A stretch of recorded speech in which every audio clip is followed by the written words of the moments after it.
Terima kasih. Yang saya kritik takrifnya, bukan Syekh Hasyim Asy'arinya, bukan.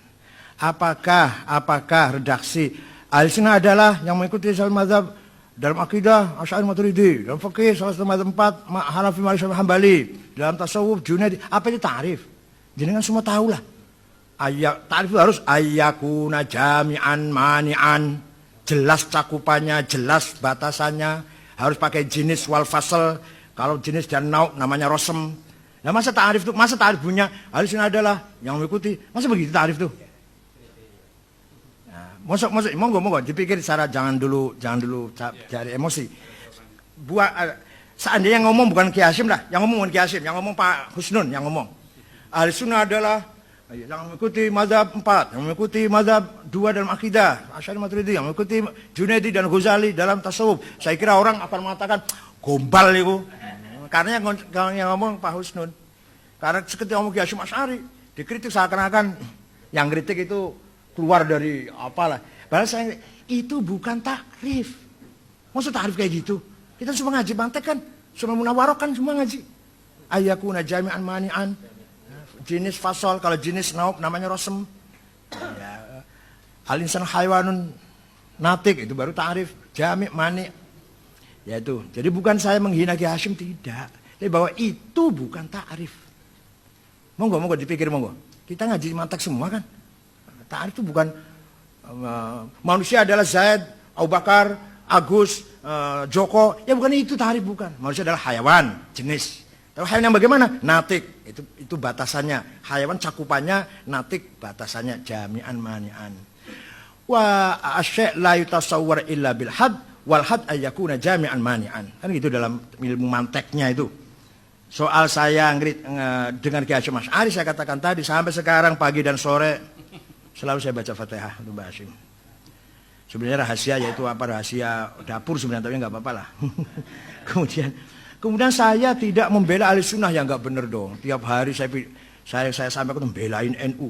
Tak goblok-gobloknya orang yang nggak mau NU itu. Nah, kalau orang mengatakan saya sholat hanya berdasarkan Quran dan hadis, goblok. Kita nggak mungkin sholat kalau tanpa fikih. Kita nggak mungkin haji kalau tanpa manasik. Kita nggak mungkin baca Quran benar kalau tanpa tajwid.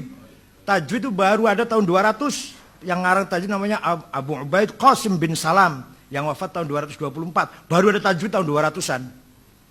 Artinya bid'ah itu tajwid itu. Baru ada tajwid tahun 200.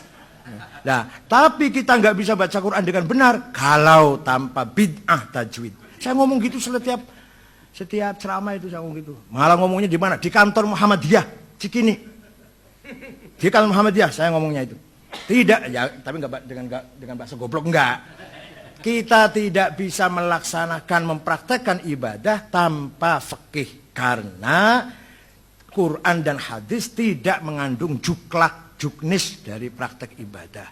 Saya berani taruhan, kalau ada orang pergi haji tanpa ikut seseorang, nggak akan sesat, pasti. Nggak bisa cari Arafah, Muzdalifah, Mina, dan gimana caranya balang, gimana caranya tawaf, kalau tanpa yang ada yang diikutin. Nah, ada yang diikuti itu namanya taklid namanya. Haji ikut orang, cara tawafnya, cara balang, namanya taklid. Itu saya ngomong gitu di kantor Muhammadiyah Cikini. Ada Dinam Sudin, ada Agung Gumelar, ada Pak Tiasno, ada Ria Mizari Akudu, ada dan sebagainya. Walhasil yang saya hadapi lebih besar lagi itu. Kemudian saya menghujat sahabat. Bukan saya, Ustadz. Nerjemah dari kitab ini. Al-Imam Wasyasih bin Qutaibah Ad-Dinawari. Jangan Ad-Dainuri bacanya, Dinawari. Jangan Ad-Dainuri, enggak ada kota Dainur, ada Dinawar. Al-Asma'i, enggak ada Asma'i, Asma'.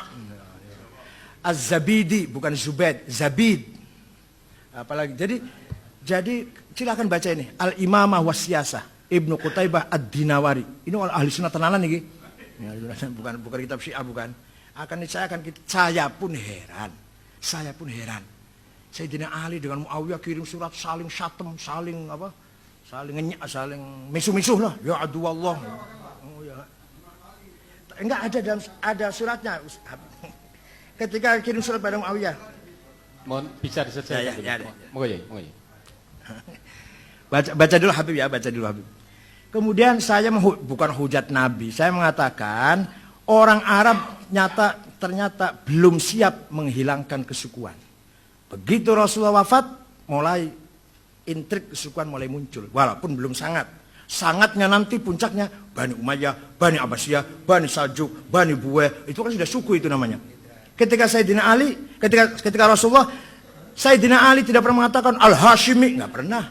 Ali Al-Murtado, Abu Bakar As-Siddiq, bukan Al-Taimi, Umar Al-Faruq, bukan Al-Adi. Artinya suku itu nomor berapa lah? Apa namanya? Fam itu loh. Nah, setelah Rasulullah wafat sudah mulai muncul ada pertimbangan kesukuan. Apalagi ketika tim formatur 6 orang yang akan mengganti Sayyidina Umar. Itu udah pertimbangan sukunya besar sekali. Sayyidina Tolha mengatakan, saya nggak mungkin. Saya kan dari Adi. Masa Adi? Umar dari Adi, saya Adi. Nggak mungkin. Adi lagi nggak mungkin. Nah, kalau Sa'ad bin Abi Waqqas, saya dari keluarga Zahroh. Nah, keluarga yang kecil, nggak berwibawa, nggak mungkin. Kata Zubair, saya dari Bani Hashim. Ada Ali, nggak mungkin saya jadi. Kata siapa lagi? Abdurrahman bin Auf, saya dari Bani Umayyah. Ada Utsman. Walhasil pertimbangan suku muncul lagi. Ketika zaman Rasulullah tidak ada orang bangga dengan suku, malah malu. Malu kalau mengatakan suku itu. Malah hilang. Abu Bakar As-Siddiq, Umar Al-Faruq, tidak pernah Abu Bakar At-Taimi, Umar Al-Adi, nggak pernah. Sayyidina Ali pun nggak pernah Al-Hashimi, nggak. Ali Al-Murtado. Walhasil bukan nabinya yang saya kritik, masyarakatnya yang saya kritik. Orang Arabnya yang sulit diatur, gitu loh. Atau ternyata Mbah Hasyim Asy'ari kurang berhasil, orang masih banyak nolak NU. Ya bukan Hasyim Asy'arinya yang salah, masyarakatnya loh. Gitu. Ya, ini kalau yang membunuh Sayyidina Utsman saya katakan Muhammad bin Abu Bakar masuk. Begitu pegang Sayyidina Utsman, kepalanya Utsman melihat, oh kamu Muhammad dah. Kalau bapak kamu tahu apa yang kamu lakukan, niscaya bapak kamu marah. Keluar Muhammad, nggak jadi membunuh. Datang 2 orang yang sampai sekarang namanya nggak jelas siapa. Itulah yang membunuh Sayyidina Utsman. Udah Muhammad memang sudah akan bunuh. Udah masuk pegang kepalanya Utsman. Karena suratnya Sayyidina Utsman itu kepada Abdullah bin Abi Sarah, kalau surat ini kamu terima, bunuhlah Muhammad bin Abu Bakar. Tangkap Muhammad bin Abu Bakar dan bunuh. Perintah surat palsunya, surat yang dibawa oleh budak hitam yang ketahuan di tengah jalan di rombongan Mesir. Ya. Bahwa saya bahasanya kasar itu saya baru datang dari luar, bahasa barangkali kasar barangkali. Nanti saya halusin lah, saya boleh halusin. Gitu aja ini. Ya. Kemudian ahli sunnah wal jamaah itu adalah sejak zaman sahabat. Ya jelas dong. Saya pun mengatakan NU itu yang persis zaman Rasulullah, NU ini. Yang persis zaman Rasulullah, NU ini. Contohnya, sahabat memuji Rasulullah diam. Ka'ab bin Zuhair banat Su'ad. Inna Rasulullah sayfun istadha'u bi Muhammadun min sufillahi maslulu fi usbatin min Quraisyin qala qailuhum bi batni Makkah lama aslamu zulu zalu fama zala ankasun wala kusufu 'inda liqa'i wala min ma'azilu Syamul Aronin Abdullah busuhum min Dawud fil hajja sarabilu la yafrahuna idza nalat rimahuhum qauman wala isma jazi'a idza nilu. Itu saya hafal banat Su'ad, muji-muji Rasulullah sampai dikasih selimutnya. Selimut itu bahasa Arabnya burdah. Maka setiap ada qasidah yang intinya memuji Rasulullah disamakan qasidatul burdah. Artinya memuji Rasulullah adalah sunnah takririyah. Goblok. Saya selalu mengatakan goblok itu pada Muhammadiyah, goblok bukan pada. Itu namanya sunnah takririyah goblok. Artinya NU ini persis seperti yang diperoleh oleh NU adalah yang terjadi ketika zaman Rasul. Jadi memuji Nabi Muhammad itu, baca maulid Nabi, baca Deba Barzanji, sunnah.